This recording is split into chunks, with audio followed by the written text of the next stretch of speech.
Hello students, welcome to our channel science gamma.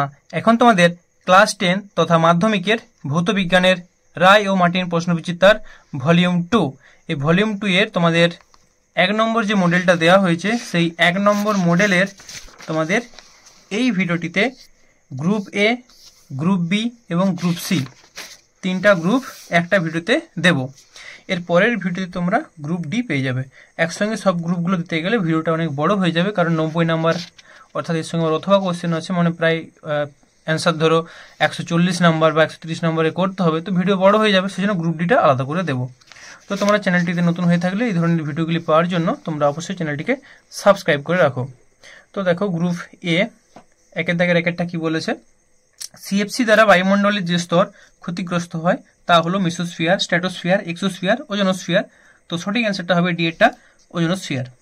এরপর একের দাগের 2, পদার্থ কোনটি চার্লসের সূত্রের ভিটি লেখচিত্র হবে? দেখতে পাচ্ছ এটা হচ্ছে ভিটি লেখচিত্র। চলো এরপরে কোশ্চেন কি আছে। এরপর একের দাগে 3-এরটা, 1 মোল সি মানে কার্বন আর 1 মোল O2 এর সঙ্গে সম্পূর্ণভাবে বিক্রিয়া করলে CO2 এর কতগুলি অণু উৎপন্ন হবে? তো দেখো C প্লাস O2 থেকে CO2 অর্থাৎ CO2 পাবো 1 মোল। 1 মোল মানে অ্যাভোগাড্রো সংখ্যা অর্থাৎ 6.022 গুণিত 10⁻23 অপশন হচ্ছে আমাদের এরটা হবে। এরপর একের দাগে 4-এরটা, কোনো কঠিনের রৈখিক প্রসারণ গুণাঙ্কের একক কি? তো রৈখিক প্রসারণ গুণাঙ্ক হচ্ছে পার ডিগ্রি সেন্টিগ্রেড ইনভার্স, তাহলে per degree centigrade inverse C. এরপর একের দাগের 5-এরটা, কোন বর্ণের জন্য উত্তর লেন্সের ফোকাস দৈর্ঘ্য সর্বাধিক হবে? তো সঠিক অ্যান্সারটা হবে লাল বর্ণের অর্থাৎ ডি এরটা। এরপর একের দাগের 6-এরটা, বস্তুর প্রতিবিম্ব সর্বদা খর্বকার ও অসৎ হয় কিসের ক্ষেত্রে? তো এটা অ্যান্সার হবে এরটা, উত্তল দর্পণে। এরপর একের দাগের 7-এরটা কোশ্চেন কি আছে, যে অ্যাম্পিয়ারের সন্তরণ নিয়ম থেকে জানা যায় প্রবাহমাত্রার অভিমুখ, চৌম্বকক্ষেত্রের অভিমুখ, প্রবাহমাত্রার মান, পরিবাহীর বিক্ষেপের অভিমুখ। তো সঠিক অ্যান্সারটা হবে বেটা, না কি হবে, চৌম্বকক্ষেত্রের অভিমুখ।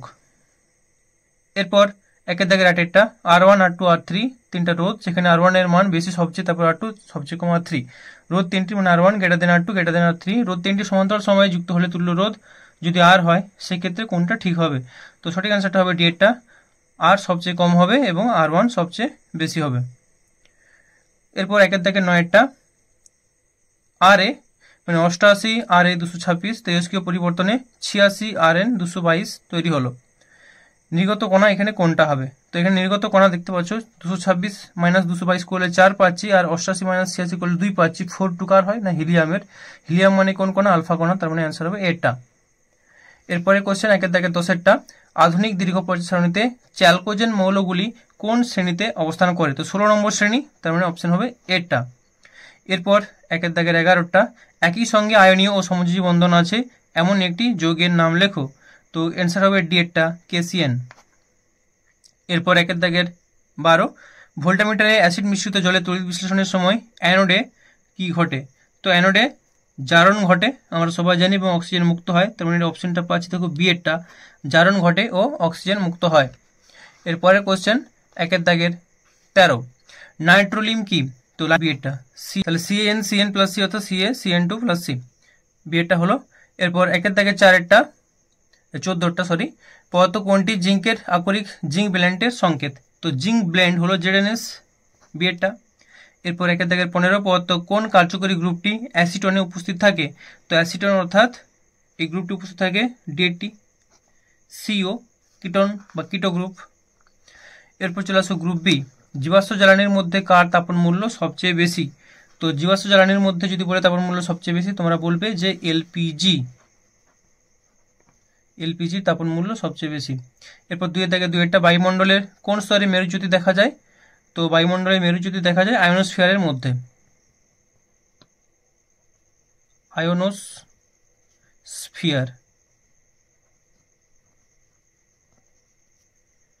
তারপর অথবাটা, ওজোন স্তরের ক্ষতির জন্য CF2Cl2 এর কোন পরমাণুটি বেশি দায়ী? তো সঠিক অ্যান্সার হবে Cl পরমাণু, ক্লোরিন পরমাণু।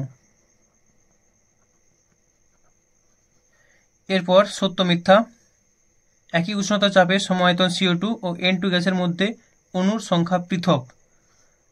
এটা অবশ্যই মিথ্যা, কারণ অণুর সংখ্যা সমান হয়, তাহলে মিথ্যা হলো। এরপরে কোশ্চেন 4-টা, আদর্শ গ্যাসের অণুগুলির মধ্যেকার আকর্ষণ বলের মানের কত? তো এটা লিখবো যে শূন্য অথবা নগণ্য, ঠিক আছে, শূন্য অথবা নগণ্য লিখলেও চলবে।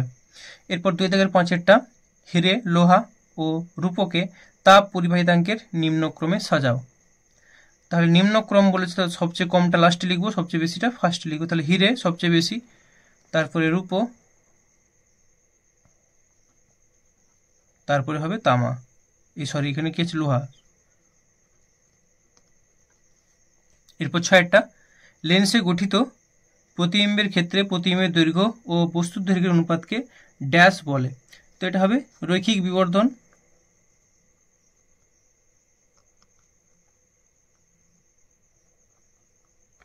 রৈখিক বিবর্ধন, ঠিক আছে। এরপর 2-7 আলোক তরঙ্গের বেগ, কম্পাঙ্ক ও তরঙ্গ দৈর্ঘ্যের মধ্যে সম্পর্কটি লেখো। তো এটা সবাই জানো যে বেগ সমান কম্পাঙ্ক গুণিত তরঙ্গ দৈর্ঘ্য, অর্থাৎ ভি সমান এন ল্যামডা। তাহলে এই সম্পর্কটা হবে, উপরটা দেখো ফাঁকাটা বেশি আছে, তাহলে লিখবো যে বেগ সমান, এইটা বেগে প্রকাশ করি ভি দিয়ে, তাহলে বেগ সমান এন ল্যামডা, এন অর্থাৎ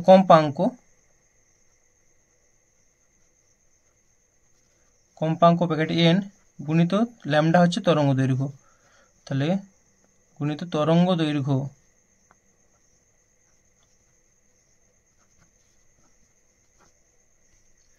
এরপর 8 একটি আদর্শ অ্যামিটারের রোধ কত হওয়া উচিত। অবশ্যই যেহেতু অ্যামিটার শ্রেণী সমবায়ে যুক্ত থাকে তাই রোধ 0 হওয়া উচিত। তড়িৎ শক্তির বাণিজ্যিক একক কি? তো তড়িৎ শক্তির বাণিজ্যিক একক হলো বিওটি ইউনিট, বিওটি একক। এরপর অথবাটা একটি তড়িৎ কোষের তড়িৎচালক বল ই ভোল্ট কোষের ধনাত্মক মেরু থেকে ঋণাত্মক মেরুতে 1 কুলম আধান নিয়ে যেতে কত কার্য করতে হবে। তো সঠিক অ্যান্সার হবে কিনা ই জুল, যেহেতু ই ভোল্ট আছে তার মানে ই জুল, এটি হবে সঠিক অ্যান্সার। এরপরের কোশ্চেন 2-10 নিউক্লিয় রিয়েক্টরে জ্বালানি হিসেবে কি ব্যবহৃত হয়। তো লিখব ইউরেনিয়াম অথবা প্লুটোনিয়াম, ইউরেনিয়ামটাই লিখছি, ইউরেনিয়াম। ইউ মানে 92, ইউ 235 ব্যবহার করা হয়। তেজস্ক্রিয় সক্রিয়তার এসআই একক কি? তো এটা আমরা বলবো কিনা বেকারেল,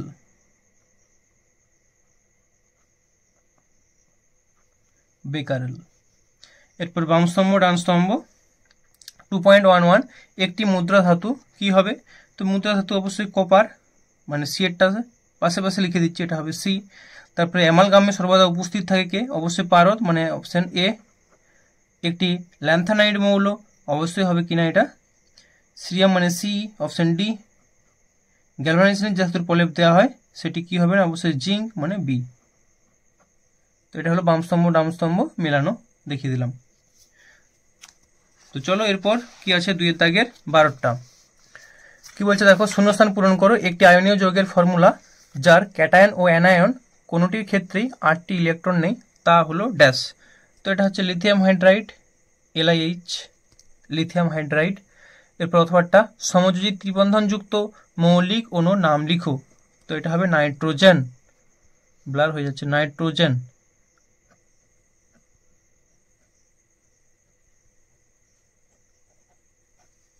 এরপরে কোশ্চেন স্পর্শ পদ্ধতিতে ব্যবহৃত অনুঘটকের নাম লেখো। তো এটা হবে ভ্যানাডিয়াম পেন্টক্সাইড, ভ্যানাডিয়াম পেন্টক্সাইড, সংকেতটা শুধু লিখে দিচ্ছি V2O5, ঠিক আছে। নাম যেহেতু বলেছি তোমরা লিখবে ভ্যানাডিয়াম পেন্টক্সাইড ব্র্যাকেটে V2O5, ওকে। চলো এরপর 14 অ্যালুমিনিয়াম ক্লোরাইডের জলীয় দ্রবণে অ্যামোনিয়ার জলীয় দ্রবণ যোগ করলে যে অদক্ষেপ পড়ে তার সংকেত লেখো। দেখো এটা মাধ্যমিকে পড়েছে তোমাদের 18 সালে। তো এটা হবে কিনা অ্যালুমিনিয়াম হাইড্রাইড। তাহলে এই নিচটাই উপরটাই লিখে দিই, একটা লিখবো অ্যান্সার অ্যালুমিনিয়াম হাইড্রাইড, অ্যালুমিনিয়াম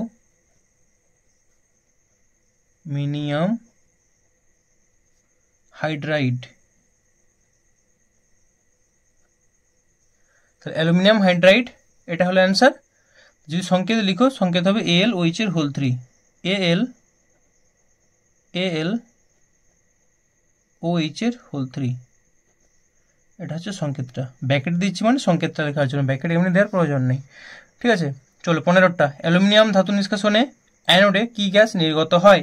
তো অ্যানোডে অক্সিজেন নির্গত হয়, O2।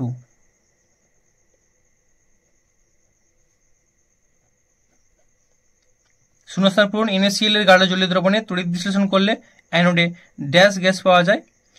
তো অ্যানোডে কি গ্যাস পাবো যখন NaCl এর তড়িৎ বিশ্লেষণ করব? ক্লোরিন গ্যাস পাবো, তার মানে ক্লোরিন বা Cl2।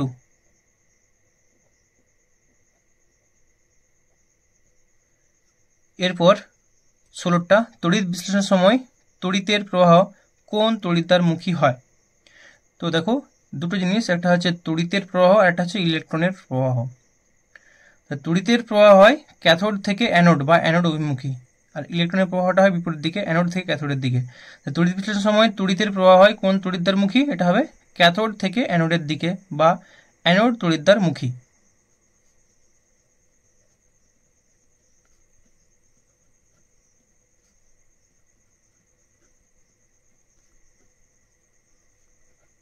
ক্যাথোড থেকে অ্যানোডের দিকে বা অ্যানোড তড়িৎদ্বারমুখী। এরপর IUPAC নাম CH3C ডবল বন্ড CH2, আর এখানে একটা আছে CH3। তো দেখো মেন চেন আমাদেরকে আগে সিলেক্ট করতে হয়। তো মেন চেন এটা হবে, কার্বন প্রোটন কটা 3টা আছে, 3টার জন্য কি হয়? একটার জন্য মিথ, দুটোর জন্য ইথ, 3টার জন্য প্রোপ। তাহলে 1 নম্বর, 2 নম্বর, 3 নম্বর। এবার দেখতে পাচ্ছ তোমরা যে ডবল বন্ডটা কত নম্বরের সঙ্গে আছে? 1 নম্বরের সঙ্গে আছে। 1 নম্বর হলে কি হয়? ইন হবে 1 নম্বরে। আর CH3 মিথাইল মূলকটা কত আছে? 2 এ আছে। তাহলে কি লিখবো আমরা? 2 হাইফেন দিয়ে মিথাইল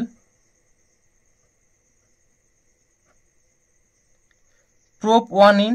প্রোপ 1 ইন 1 নম্বর যেহেতু ডবল বন্ড আছে, বা প্রোপিন, তাহলে 2 মিথাইল প্রোপিন, বা কেউ লিখতে পারো 2 মিথাইল প্রোপ 1 ইন।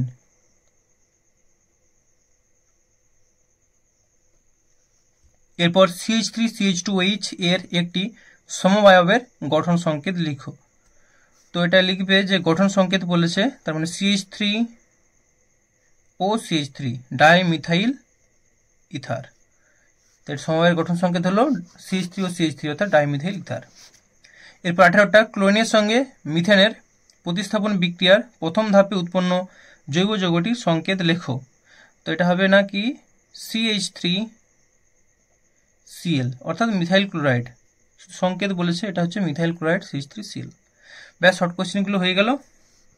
এরপর আমরা দেখে নেব গ্রুপ সি এর অ্যান্সারগুলো। মিথেন হাইড্রেটের গুরুত্ব লেখো। তাহলে তোমরা অ্যান্সারটা দেখো, এটা হচ্ছে রায় ও মার্টিন সহায়িকা, পেজ নাম্বার 44। এখান থেকে দেখো মিথেন হাইড্রেটের গুরুত্ব, অর্থাৎ মিথেন হাইড্রেটকে আমরা কি কাজে ব্যবহার করতে পারবো। তো এখানে অনেকগুলো পয়েন্ট আছে কিভাবে মিথেন হাইড্রেট উত্তোলন করা হয়। তো এই পয়েন্টগুলো এত না লিখে আমরা যে লাস্ট অংশটা আছে এটা লিখবো। এটা হচ্ছে গুরুত্ব, যে প্রাপ্ত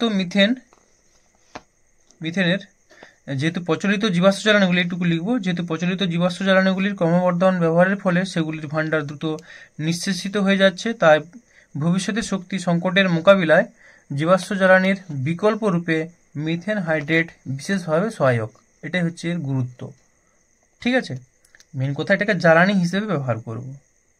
কেন জ্বালানি হিসেবে ব্যবহার করব তার ব্যাখ্যা ভবিষ্যৎ প্রজন্মের কথা মাথায় রেখে, অর্থাৎ স্থিতিশীল উন্নয়নের জন্য মিথেন হাইড্রেট ব্যবহার করব জ্বালানি রূপে। চলো পরের কোশ্চেন কি আছে।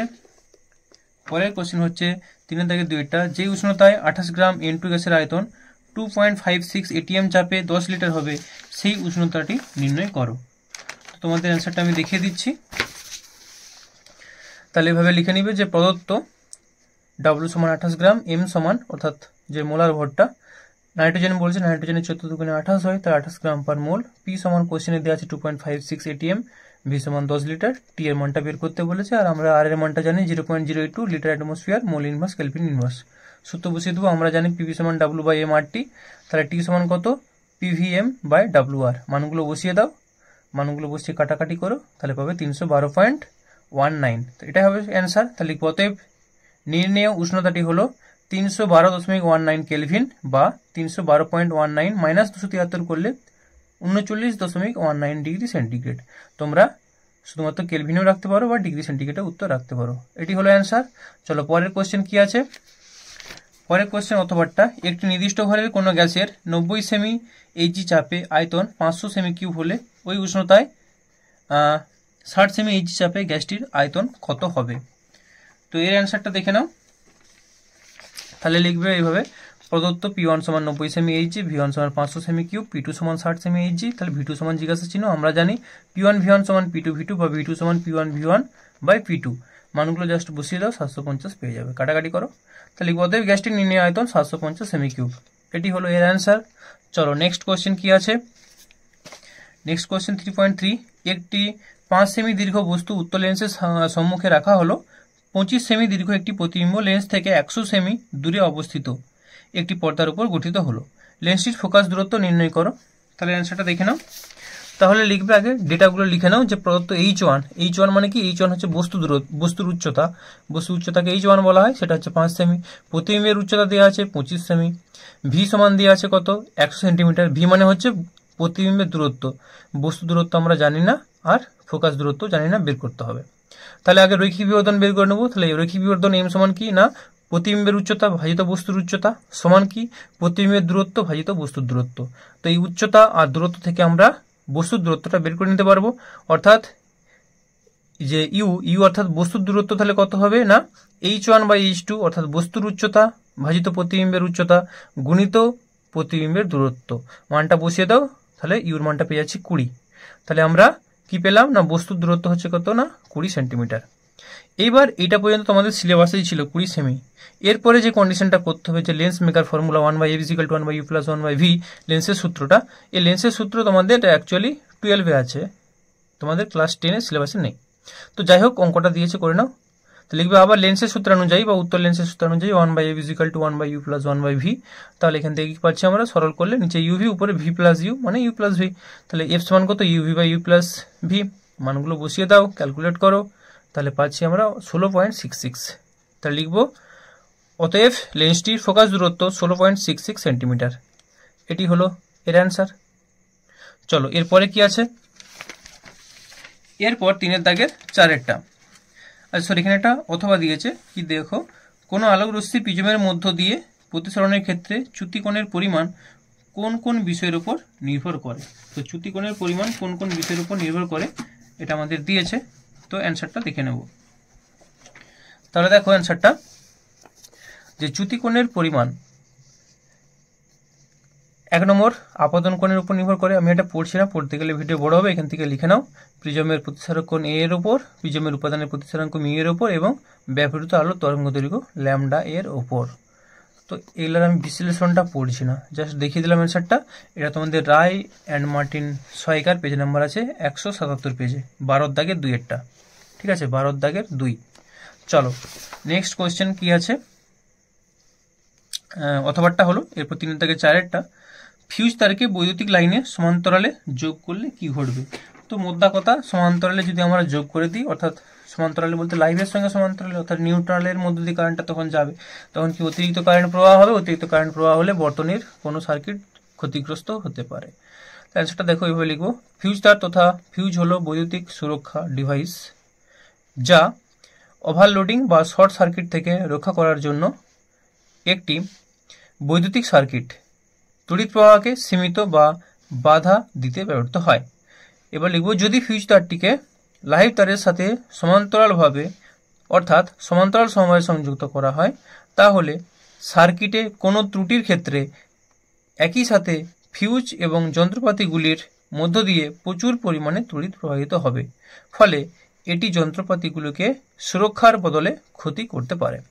এটি হলো এর অ্যান্সার। ঠিক আছে, আশা করি তোমরা বুঝে গেছো। চলো নেক্সট কোয়েশ্চেন কি আছে। 3-এর দাগের 4 হয়ে গেল, এবার হচ্ছে 3-এর দাগের 5-এরটা। সমযোজী ত্রিবন্ধনযুক্ত একটি যৌগিক অণুর লুইস ডট দেখাও। তো তোমাদের দেখিয়ে দিই, সমযোজী ত্রিবন্ধনযুক্ত একটি যৌগিক অণু, মৌলিক অণু বলে নাইট্রোজেন বলবো, যৌগিক অণু যেমন ধরো সিলেবাসে অ্যাসিটিলিন দেওয়া আছে, অর্থাৎ ইথাইন C2H2। তো এইটা তোমরা করে নিবে, আর কি বলবো, অ্যান্সার দেখিয়ে দিলাম। এটা ছায়া প্রকাশনীর বই, পেজ নাম্বার 109। চলো নেক্সট কোশ্চেন কি আছে। সমযোজী ত্রিবন্ধনযুক্ত একটি যৌগিক অণু লুইস ডট, আচ্ছা এটা তো দেখিয়ে দিলাম। এরপর অথবাটা, ন্যাপথালিন জলে দ্রবীভূত হয় না কিন্তু ইথাইল অ্যালকোহল জলে দ্রবীভূত হয় কেন। তো অ্যান্সারটা তোমাদের দেখিয়ে দিই। এটা হচ্ছে রায় ও মার্টিন প্রশ্নবিচিত্রা, পেজ নাম্বার 405, 15-এর দাগেরটা। তাহলে অ্যান্সারটা লিখবে যে ন্যাপথালিন সমযোজী যৌগ। সমযোজী যৌগগুলি সাধারণত অধ্রুবীয় দ্রাবকে দ্রবীভূত হয় কিন্তু ধ্রুবীয় দ্রাবকে দ্রবীভূত হয় না। জল ধ্রুবীয় দ্রাবক অর্থাৎ পোলার সলভেন্ট, তাই ন্যাপথালিন জলে দ্রবীভূত হয় না, কিন্তু ইথানল অর্থাৎ ইথাইল অ্যালকোহল অধ্রুবীয় দ্রাবক, নন পোলার সলভেন্ট হয়, এটি ইথানলে দ্রবীভূত হয়। এটি হলো অ্যান্সার। এরপর 3 দাগে 6টা, LiH গঠনকালে অষ্টক সূত্র লঙ্ঘিত হয়, ব্যাখ্যা করো। তো অ্যান্সারটা তোমাদের দেখাচ্ছি, এটা প্রান্তিকের সহায়িকা, পেজ নাম্বার 586। তো এটা তোমরা সবাই জানো যে LiH দ্বৈত পূর্তি করে, অষ্টক পূর্তি করতে পারে না, কেন কি কারণ সবাই পড়েছো। যাই হোক, অ্যান্সারটা দেখে নাও। এখানে লিথিয়াম হাইড্রাইড LiH এমন একটি আয়নীয় যৌগ যেটি অষ্টক নীতি মান্য করে না। Li ও H পরমাণু দ্বৈত সূত্র মান্য করে, Li প্লাস ও H মাইনাস আয়ন গঠন করে নিকটবর্তী নোবেল গ্যাস He অর্থাৎ হিলিয়াম এর ইলেকট্রন বিন্যাস লাভ করে, সুস্থিত হয় এবং LiH গঠন করে। দিয়ে তার স্ট্রাকচার দেখিয়ে দেবে কীভাবে হয়েছে। লিথিয়ামের একটা ইলেকট্রন হাইড্রোজেন এখানে শেয়ার হচ্ছে, এখানে হাইড্রোজেন ইলেকট্রন Li প্লাস হয়ে যাচ্ছে, লিথিয়াম একটা ইলেকট্রন দিচ্ছে বলে, আর হাইড্রোজেন একটা নিচ্ছে বলে মাইনাস হয়ে যাচ্ছে, দিয়ে LiH উৎপন্ন করে। এটি হলো তার অ্যান্সার, ব্যাখ্যা সমেত। ঠিক আছে, তো চলো এরপরে কোশ্চেন কি আছে দেখে নেওয়া যাক। এরপরে কোশ্চেন, প্রমাণ করো অ্যামোনিয়াতে হাইড্রোজেন বর্তমান। তো দেখো, অ্যামোনিয়াতে হাইড্রোজেন বর্তমান অর্থাৎ তোমাদের যেটা সোডামাইটের বিক্রিয়া, সেই সোডামাইটের বিক্রিয়াটা লিখলেই হবে। তো তোমরা যে কোনো বই থেকে লিখতে পারো, আমি তোমাদের রায় মার্টিন প্রশ্ন বিচিত্রা পেজ নাম্বার 445 থেকে দেখিয়ে দিচ্ছি। অ্যামোনিয়াতে হাইড্রোজেন আছে তার প্রমাণ। প্রায় 300 ডিগ্রি সেন্টিগ্রেড উষ্ণতায় উত্তপ্ত ও শুষ্ক সোডিয়াম ধাতুর উপর দিয়ে NH3 গ্যাস চালনা করলে ধূসর সাদা বর্ণের সোডিয়াম অ্যামাইড বা সোডামাইট লবণ ও একটি বর্ণহীন গন্ধহীন গ্যাস উৎপন্ন হয়, যার মধ্যে জ্বলন্ত পাটকাঠি ধরলে গ্যাসটি নীলাভ শিখা সহ জ্বলে এবং প্যালাডিয়াম ধাতু দ্বারা শোষিত হয়। তাই বলা যায় যে উৎপন্ন গ্যাসটি হলো H2, যা এসেছে NH3 থেকে। সুতরাং NH3 এর মধ্যে হাইড্রোজেন আছে, তো 2Na প্লাস 2NH3 থেকে হচ্ছে 2Na NH2 plus H2, সোডামাইট plus hydrogen. এটি হলো এর অ্যান্সার। চলো নেক্সট কোশ্চেন কি আছে। নেক্সট কোশ্চেন অথবাটা, অ্যামোনিয়া গ্যাসকে গাঢ় H2SO4 বা অনার্দ্র P2O5 CaCl2 দ্বারা শুষ্ক করা যায় না, কিন্তু ক্যালসিয়াম অক্সাইড CO দ্বারা শুষ্ক করা যায় কেন? তো এর অ্যান্সারটা তোমাদের আমি দেখাচ্ছি, ভট্টাচার্য বাদাসের বই, পেজ নাম্বার হচ্ছে তোমাদের 114, পেজ নাম্বার 114। তাহলে লিখবে যে গাঢ় H2SO4 এর সাথে NH3 বিক্রিয়া করলে কি উৎপন্ন হয় না? অ্যামোনিয়াম সালফেট উৎপন্ন হয়। ক্যালসিয়াম ক্লোরাইডের সঙ্গে বিক্রিয়া করলে একটা যুত যৌগ CaCl2.NH3 8NH3 উৎপন্ন হয়। তার বিক্রিয়াগুলো লিখে দেখিয়ে দিতে পারো। আর ফসফরাস পেন্টক্সাইড P2O5 এর সঙ্গে বিক্রিয়া করলে কিনা অ্যামোনিয়াম ফসফেট উৎপন্ন হয় NH3PO4। কিন্তু অ্যামোনিয়া ও পোড়াচুন উভয় ক্ষারধর্মী হওয়ায় পোড়াচুন অর্থাৎ ক্যালসিয়াম অক্সাইডের সঙ্গে অ্যামোনিয়ার বিক্রিয়ায় হয় না, তাই পোড়াচুনের সাহায্যে অ্যামোনিয়া শুষ্ক করা সম্ভব হয়, ফলে পোড়াচুন জলীয় বাষ্প শোষণ করে পলিচুনে পরিণত হয়। তাহলে CO প্লাস H2 থেকে COH এর হোল2। প্রথমে এই 3টা বিক্রিয়া লিখে দিলে, ভাষা লিখে দিলে, এগুলোর জন্য হবে না, কিন্তু এটা সম্ভব, কারণ এখানে এটা কি হবে না, জলটা শোষণ করতে পারবে ক্যালসিয়াম অক্সাইড, অ্যামোনিয়া যেমন ছিল রয়ে যাবে, দিয়ে ক্যালসিয়াম হাইড্রোক্সাইড হবে। এই হলো এর অ্যান্সার, তোমাদের দেখিয়ে দিলাম, বিক্রিয়ার সময় অ্যান্সার লিখে নেবে। চলো পরের কোশ্চেন কি আছে। থার্মিট পদ্ধতিতে ফেরিক অক্সাইড থেকে ধাতব অক্সাইড উৎপন্নের বিক্রিয়াটির সমিত রাসায়নিক সমীকরণ সহ লেখো। তোমাদের মাধ্যমিকে 20 সালে এটা পড়েছে। দেখো সেম 3 দাগে 8টা দেখতে পাচ্ছ, তোমাদের এটা আমি প্রান্তিকের বই থেকে দেখাচ্ছি, প্রান্তিক পেজ নাম্বার, প্রান্তিকের সহায়িকা 587। এখানে সালেরই অ্যান্সারগুলো করা আছে, 20 সালের অ্যান্সার। তো দেখো সেই 3 দাগের 8ই ছিল। থার্মিট পদ্ধতিতে ফেরিক অক্সাইড থেকে ধাতব আয়রন উৎপন্ন বিক্রিয়ার সমিত রাসায়নিক সমীকরণ সহ লেখো। তাহলে লিখবে Fe2O3 প্লাস 2Al থেকে 2Fe প্লাস Al2O3। এবার প্রয়োগটা দেখো, এক্সট্রা লিখতে পারো, 2 নম্বরের কোশ্চেন যেহেতু আছে। এই পদ্ধতিতে উৎপন্ন গলিত আয়রন রেল লাইন টার্ম লাইনের ভাঙা অংশ জোর দেওয়ার জন্য ব্যবহার করা হয়। চলো এরপরে কোশ্চেন কি আছে। 3 দাগে 9টা, গাঢ় সালফিউরিক অ্যাসিডের উপস্থিতিতে ইথাইল অ্যালকোহলের সঙ্গে অ্যাসিটিক অ্যাসিডের বিক্রিয়ায় কি ঘটে তার সমীকরণ সহ লেখো। তো তোমাদের এটা জৈব যৌগের অংশ, তোমাদের জৈব যৌগে নিয়ে যাচ্ছি। তাহলে দেখে নাও অ্যান্সারটা, যে গাঢ় সালফিউরিক অ্যাসিডের উপস্থিতি ইথাইল অ্যালকোহলের সঙ্গে অ্যাসিটিক অ্যাসিডের বিক্রিয়া, অর্থাৎ এটা ভট্টাচার্য বাদাসের বই, পেজ নাম্বার 147। এই যে C2H5OH এর সঙ্গে বিক্রিয়া, অ্যাসিটিক অ্যাসিডকে গাঢ় H2SO4 এর উপস্থিতিতে ইথাইল অ্যালকোহল সহযোগে সামান্য উত্তপ্ত করলে ইথাইল ইথানোয়েট নামক পাকা ফলের ন্যায় গন্ধ বিশিষ্ট এস্টার উৎপন্ন করে।